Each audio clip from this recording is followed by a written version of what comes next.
அஸ்ஸலாமு அலைக்கும். அல்சியா சேனல். இன்றைக்கி அல்சியா சேனலில் மலைக்கு ஏற்ற மாதிரி ஒரு ரசம்.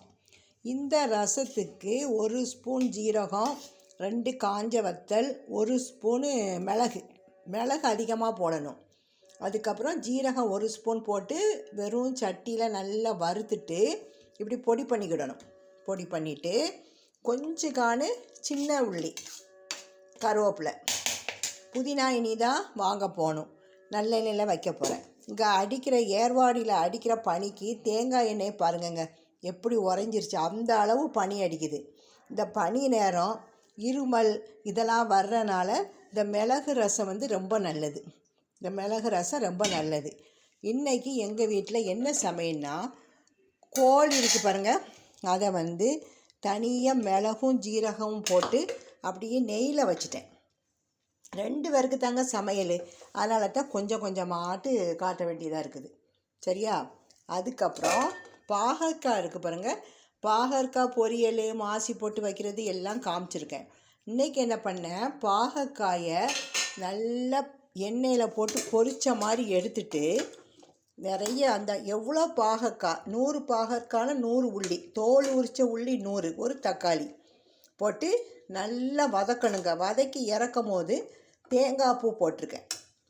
மற்ற நேரம் மாசி போடுவேன், நல்லாயிருக்கும். புளி ஊற்றுவேன், நல்லாயிருக்கும். இன்றைக்கி புளியெல்லாம் இல்லை, ஒரு தக்காளி போட்டு நல்லா ஒரு 1/4 கிலோ பாவைக்கன்னா 1/4 கிலோ நாட்டு உள்ளி போட்டு வைக்கணும். அப்படி வைக்கணும். இது ரொம்ப சூப்பராக இருக்கும், சுகர்காரங்களுக்கு நல்லது. அதுக்கப்புறம் கொஞ்சம் கோஸு, ஒரு 200 கோஸு வாங்கி சிறுபயிறு போட்டு அது ஒரு கூட்டு மாதிரி பண்ணியிருக்கேன்.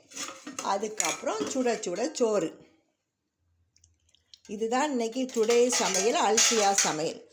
இப்போது நம்ம ரசம் தாளிக்க போகிறேன். ரசத்தை தாளிச்சிட்டு இன்றைய சமையல் இதுதான். கவுண்டர் டாப்லாம் க்ளீன் பண்ணியாச்சு, பாத்திரம்லாம் கழுவியாச்சு.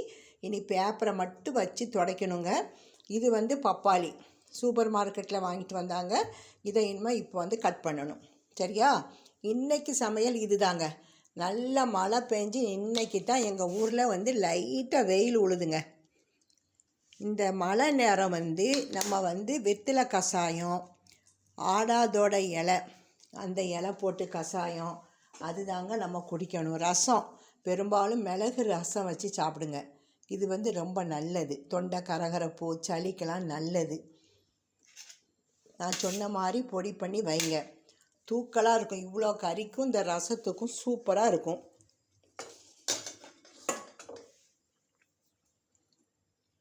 நல்லெண்ணெய் விட்டுட்டேன். புளியை நல்லா மஞ்சள் பொடி போட்டு, தக்காளிலாம் போட மாட்டேன். தக்காளி போட்டு சீக்கிரம் கெட்டு போகுது. நல்லா கொதிக்க வச்சுக்கிட்டேன். இந்த பச்சை வாடை புளி வாடை போகிற அளவு நல்லா கொதிக்க வச்சுட்டு இதில் உப்பு போட்டு வச்சுட்டேன். இப்போ இது எண்ணெய் காஞ்சதுக்கப்புறம் கடுகு போடணும். மல்லி இலை வாங்கினதுக்கப்புறம் தான் பொடியாக கட் பண்ணி போடணும். கடுகு போட்டாச்சு. கருவேப்பிலையும் கொஞ்சம் ஒரு சிறிதளவு இந்த வெங்காயத்தை போட்டால் நல்ல கமகமன்னு மணக்கும். ரசம் மணக்கும். இதுலேயே பெருங்காய பொடி, நான் எல்ஜி பெருங்காய பொடி தாங்க வாங்குவேன். கூட்டு பெருங்காயம் மீனுக்கெல்லாம் போடுவேன். கட்டி பெருங்காயம். என் சேனலை பார்க்குறீங்க, எல்லோரும் பார்க்குறீங்க, ஆனால் லைக் பண்ணிவிட்டு பாருங்களேன். ஏன் லைக் பண்ணாமல் நீங்கள் பார்க்குறீங்க? அதுதான் தெரியல எனக்கு. நாங்கள் ஒவ்வொரு யூடியூபர்ஸும் கஷ்டப்பட்டு தாங்க நாங்கள் இந்த சேனலை எடுக்கிறோம். இந்த சமையல் பண்ணுறது சரி, ஜாமான்லாம் வாங்கி 1 ஹவர் அதிலே நாங்கள் எங்கள் டயத்தை கஷ்டப்பட்டு தான் நாங்கள் இந்த வீடியோ எடுத்துக்கிட்டு இருக்கோம். நீங்கள் ஈஸியாக நினைக்காதீங்க. இப்போது இதில் நம்ம ரசத்தை விட்டுரும். நீங்கள் லைக் பண்ணிகிட்டே பாருங்கள்.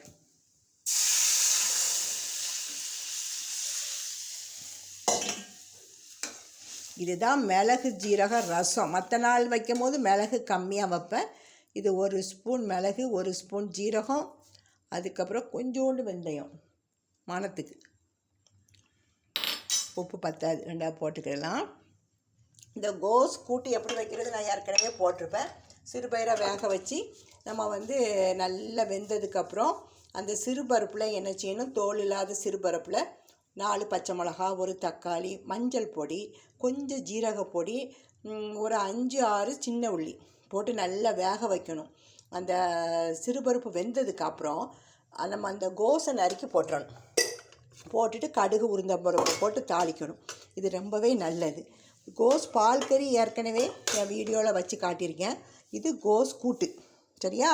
இந்த பாகக்காய் பாருங்கள். இந்த பாகக்காய் வந்து ரொம்ப நல்லா இருக்குங்க.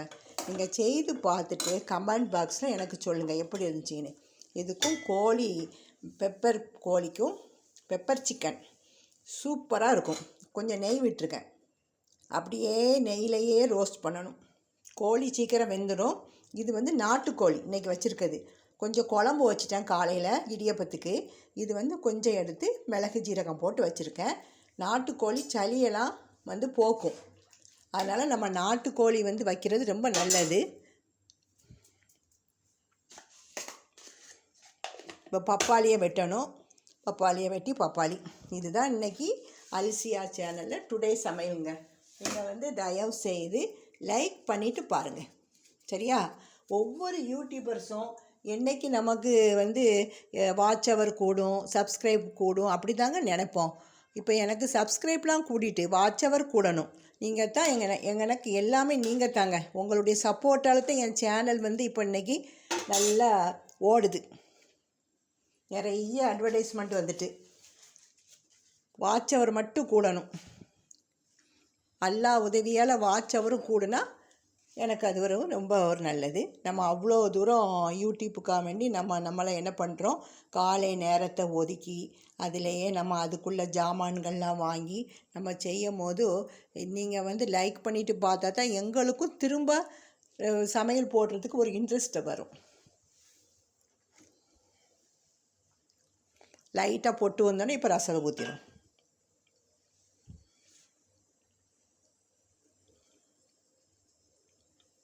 நுரை வந்துட்டு இப்போ அடுப்பை ஆஃப் பண்ணியாச்சு. ரசம் ரெடி. பெப்பர் ரசம் ரெடி ஆயிடுச்சு. இந்த சேனல் பிடிச்சிருந்தா லைக் பண்ணுங்க. புதுசாக பார்க்குற சப்ஸ்கிரைப் பண்ணிவிட்டு பக்கத்தில் உள்ள பெல்லை வந்து கிளிக் பண்ணுங்க. அப்போ தான் நான் தினம் போடுற வீடியோ உங்களுக்கு வரும். இன்ஷா அல்லாஹ் நாளைக்கு ஒரு வீடியோவோட உங்களை பார்க்குறேன். ஒரு சமையலோடு பார்க்குறேன். அஸ்ஸலாமு அலைக்கும்.